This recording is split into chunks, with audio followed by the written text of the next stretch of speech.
जैसा कि आपको पता है कि पिछले वीडियो में हमने बात करी थी NCERT, national council for educational research and training. तो आज हम ये टॉपिक शुरू कर रहे हैं national council for educational research and training की।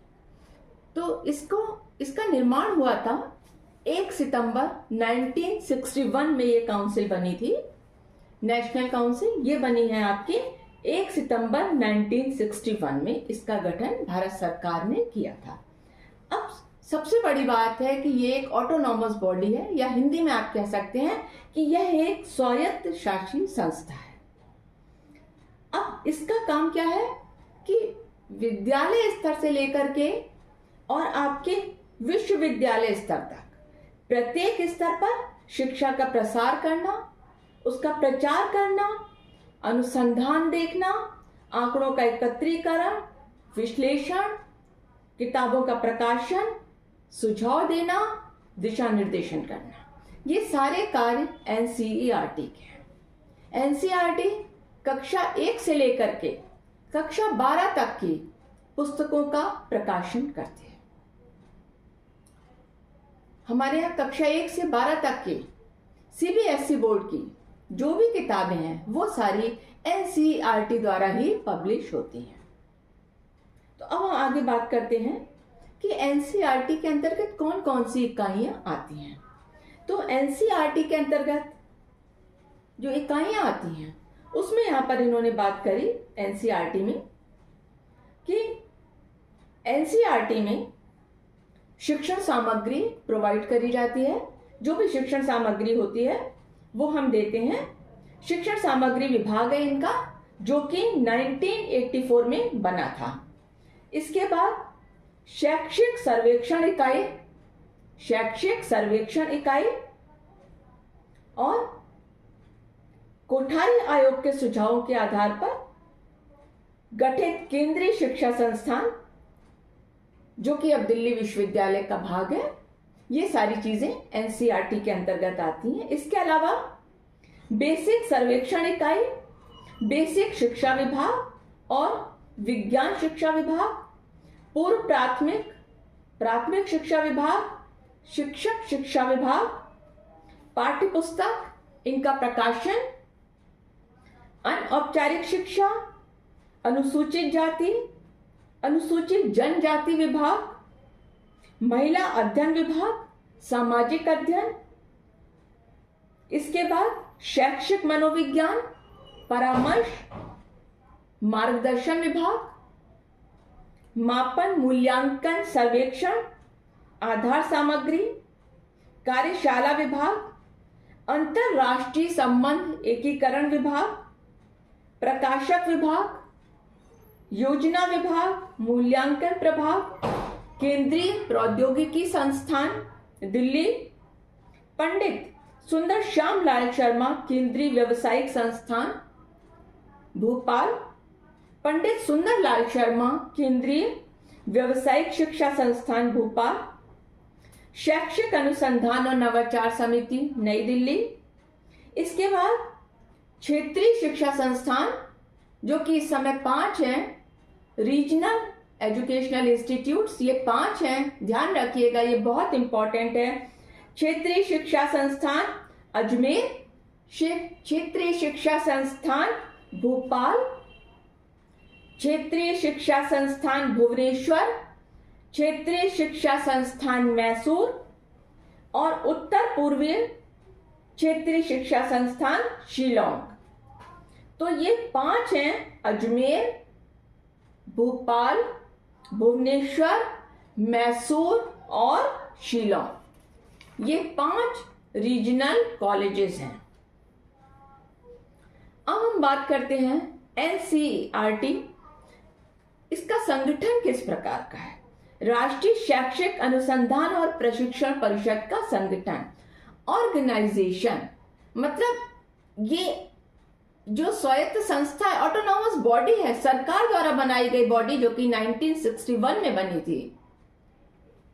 इसके संगठन में कौन कौन से व्यक्ति आते हैं।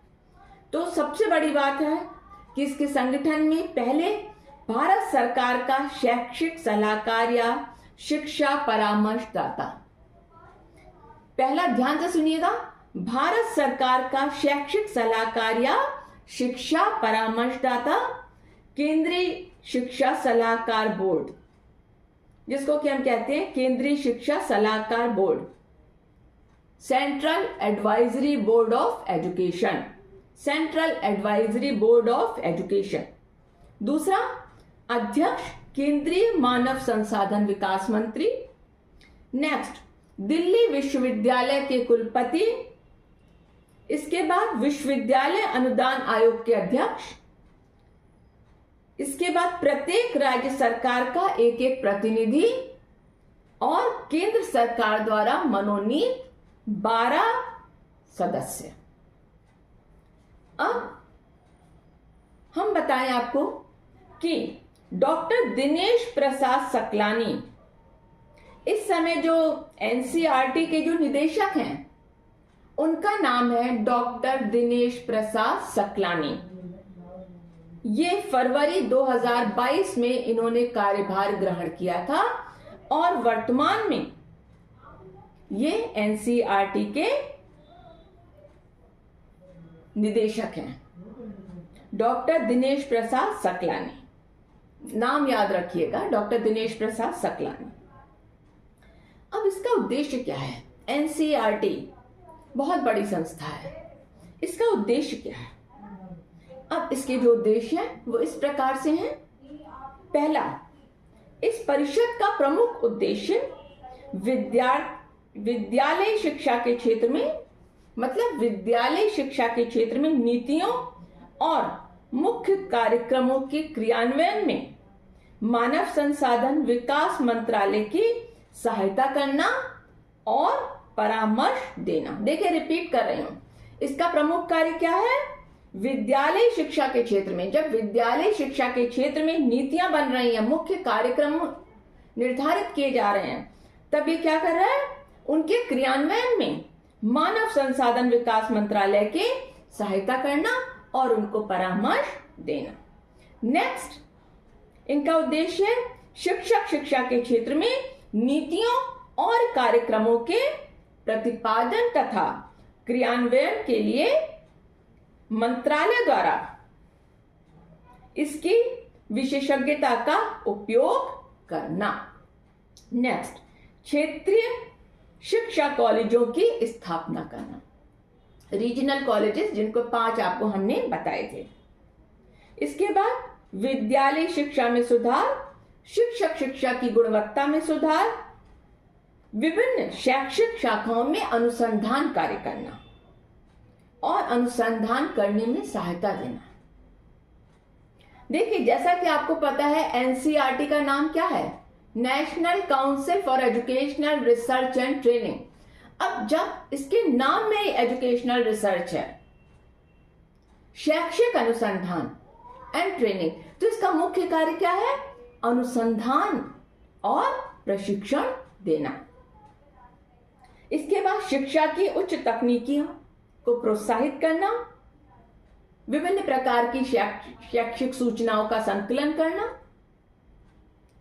और शैक्षिक कार्यक्रमों का पुनर्निर्माण करना, विभिन्न प्रकार के शैक्षिक पत्रिकाओं का प्रकाशन करना, ये सारी चीजें एनसीईआरटी के अंतर्गत आती हैं।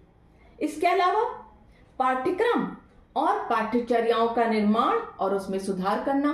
देखिए, जब हमारी कक्षा 1 से 12 तक की एनसीईआरटी की जो किताबें होती हैं, जो कि आपने देखा है कि सीबीएसई बोर्ड में वो किताबें चलती हैं एनसीईआरटी की, तो उन किताबों में जो कुछ भी संशोधन होते हैं, उन किताबों के ऊपर रिसर्च करना, उनमें देखना कि किस प्रकार से अध्याय दिए गए हैं, चैप्टर्स किस प्रकार से हैं, किस प्रकार से उनका नियोजन करना, किस प्रकार से उनमें परिवर्तन करना, ऐसी चीजें लाना पाठ्यक्रम में जो कि छात्रों के लिए उपयोगी हो, ये सारा कार्य एनसीईआरटी ही करती है।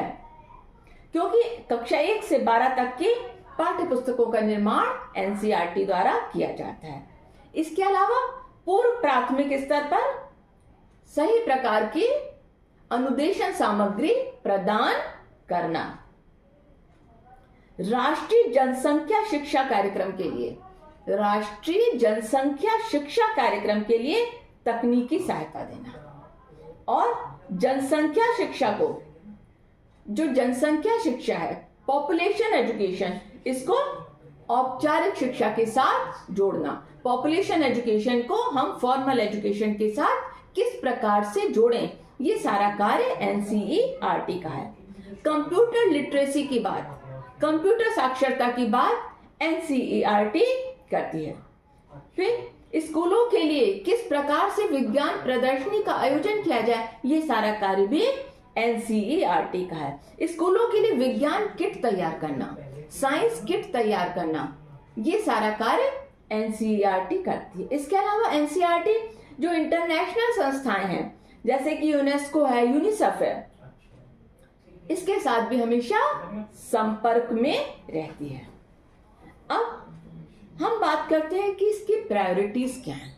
एनसीईआरटी की प्रायोरिटीज की अगर बात करी जाए, देखिए यहां पर आपको जो भी चीजें बताई जा रही हैं वो इस हिसाब से बताई जा रही हैं कि जब आपके एग्जाम में मल्टीपल चॉइस क्वेश्चंस आएंगे तो उस समय सही आंसर पर टिक लगाने में आपको किसी प्रकार की परेशानी नहीं हो। तो यहां पर हम बता रहे हैं इसकी क्या प्रायोरिटीज हैं।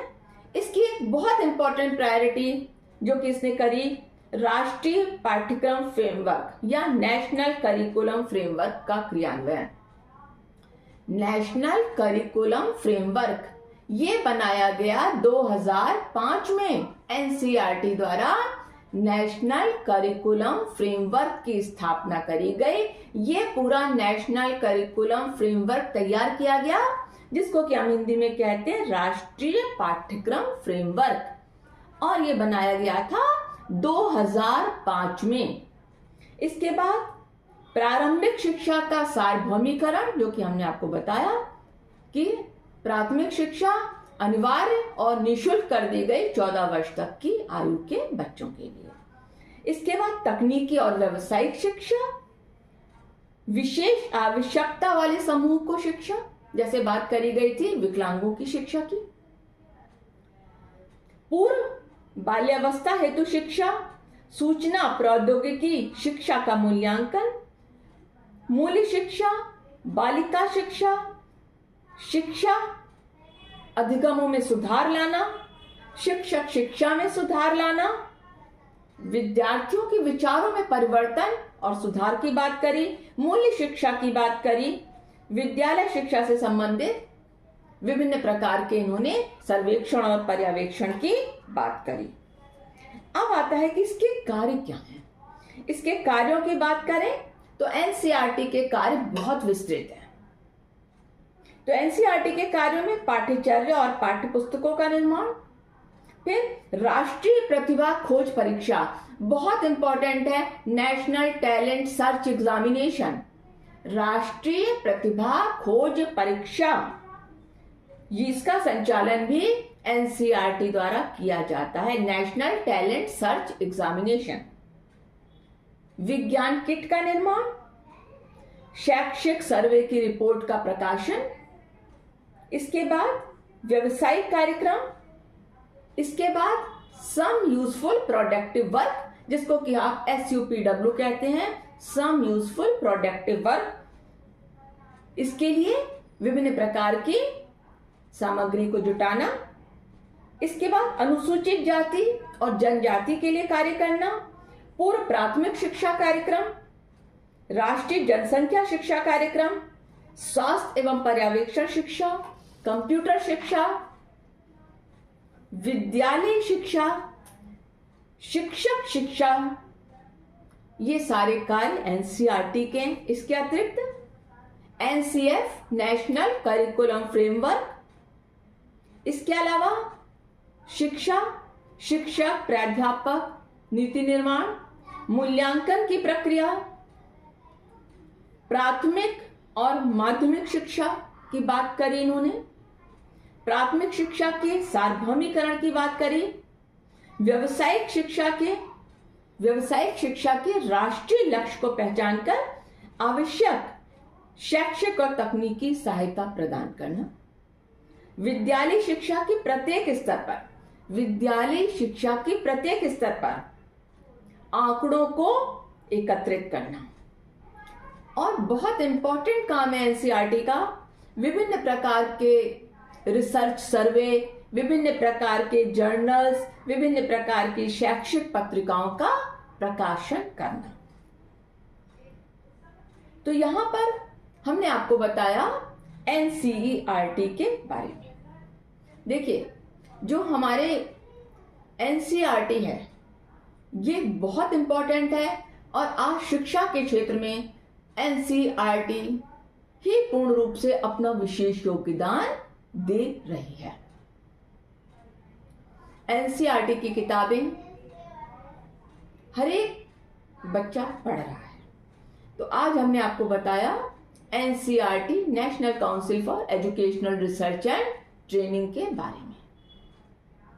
तो अब हमारा नेक्स्ट शुरू होगा। नेक्स्ट वीडियो में हम बात करेंगे राष्ट्रीय शिक्षक शिक्षा परिषद, national council for teacher education, national council for teacher education, जिसको हम कहते हैं NCTE, national council for teacher education.